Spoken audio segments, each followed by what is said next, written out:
no warning signs that I'm aware of. And it was a revelation that the White House had no intention of making public. President Bush was told in August that Osama bin Laden might be planning an attack involving the hijacking. Could have predicted. Nobody in our government, at least.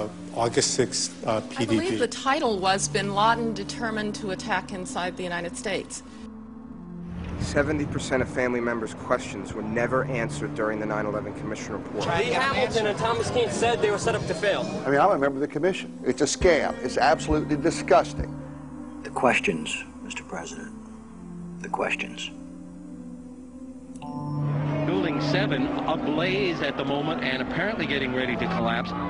Building 7, free-fall collapse. Well, no, there's number 7 coming down. The excitement and the fun that people get watching an old building being demolished, and they wired very carefully for days, and it's a very careful operation. Third time today. It's reminiscent of those pictures we've all seen too much on television before, when a building was deliberately destroyed by well-placed dynamite to knock it down. The smartest thing to do is pull it.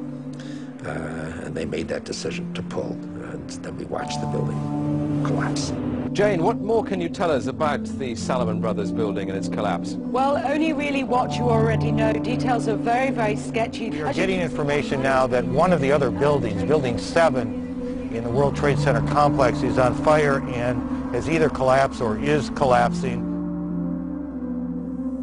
The Pentagon. Vanishing airplane. From my close-up inspection, there's no evidence of a plane having crashed anywhere near the Pentagon. The only site is the actual site of the building that's crashed in, and as I said, the only pieces left that you can see are small enough that you could pick up in your hand.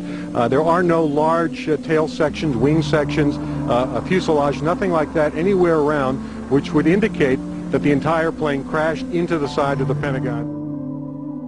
Firefighters and police describing explosions. A lot of them. The secondary explosion. We've got numerous people covered with dust from the secondary explosion. Just floor by floor instead of popping out. It was like, it was if they had detonated. Yeah, if they were planned to take down a building. Boom, boom, boom, boom, boom, boom, boom. Looks sort of like the building just demolished. Even if there was no secondary explosives in the building. Kind of like gunfire. You know, bang, bang, bang, bang, bang. And then all of a sudden, 3 big explosions. Do you know if it was an explosion or if it was a building collapse? To me, it sounded like an explosion. Chief Albert Turry told me that he tried to get his men out as quickly as he could, but he said that there was another explosion which took place, and then an hour after there was another explosion in one of the towers here. Sibel Edmonds, FBI translator, breaking her gag order. All our intimate relationship with bin Laden and Taliban. We did carry very intimate relationship with these people all the way up to September 11. Bin Laden was spirited into this military hospital in Rawalpindi for kidney dialysis treatment. The military had him surrounded. They were saying that Osama bin Laden had to be watched carefully and looked after. NORAD standing down. Where were the planes? On now to one of the eeriest moments amid the carnage of 9/11. A mysterious plane was seen flying right over the president's residence. The E-4Bs over New York and Washington, otherwise known as the Doomsday Planes. It has never been officially explained. Cell phones working at impossible altitudes. Solicitor General Ted Olson receiving phone calls that the FBI says were never made. What happened during that call? This is the only information we have on these terrorists. She was able to call him twice. How she could pull that off, we don't know, but she did. These are the questions, Mr. President. These are the questions. They go on and on. Good afternoon, Mr. President.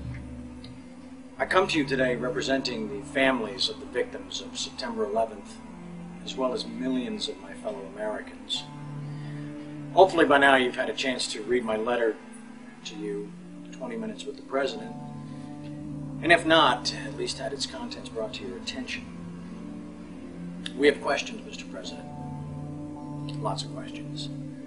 A lot of them are detailed in my letter, but trust me, there are hundreds more questions. As my letter chronicles, sir, The 9/11 Commission itself says they were lied to, deceived, and essentially prevented from carrying out a real investigation. The people of the United States and the world demand the truth, sir. We have to continuously ask questions. That's what a patriot does. That's what a true American does. We ask questions. You, sir, have the power as well as the responsibility to initiate a truly independent congressional investigation into the events of 9/11 as well as its aftermath. We want our country back, Mr. President. Therefore, I'm not just calling on you and your team. I'm calling on each and every American citizen to wake up, stand up, and demand the truth. We're counting on you, Mr. President. Be on the right side of history.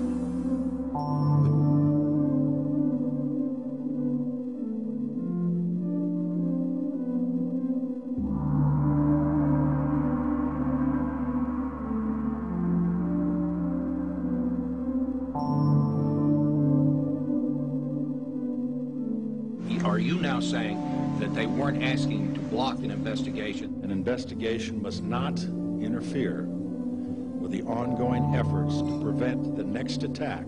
Senator Tom Daschle said last week that you called him several times and urged him not to investigate the events of September 11th. Tom's wrong. He has, I think, in this case, well, let's say a misinterpretation.